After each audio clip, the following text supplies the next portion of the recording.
जिंदगी कैद है दिनों, दिन कैद है जरूरतों, जरूरतें मोहताज हैं वसाइल की, वसाइल जुड़े हैं सवालों से।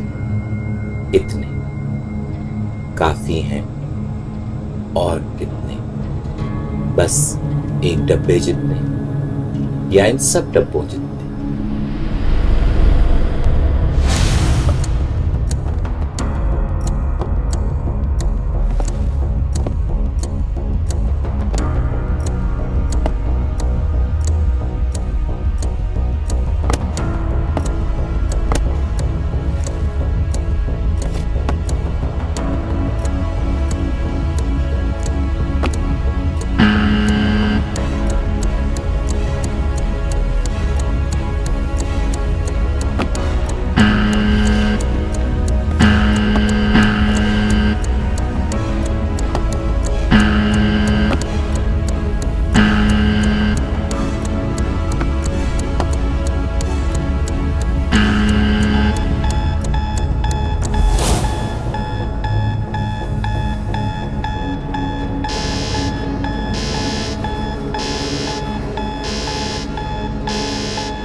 कोई भी ऐसा आइटम नहीं था कि जो हम कहें कि ये अननेसेसरी था। मेरे घर में अगर कोई ड्राइवर है या काम वाले दीगर हैं, वो इसमें कैसे गुजारा करते हैं मेरी समझ में नहीं आया। जो भी लोग एक बंद कमरों के अंदर अनरियलिस्टिक बजटिंग करते हैं, उनको मेरे ख्याल में रियल लाइफ की चीज़ों के सिनेरियोस का पता नहीं होता। हर तरह से लोगों ने चेक कर लिया, हर तरह की कैलकुलेशंस कर ली, but it's nearly impossible.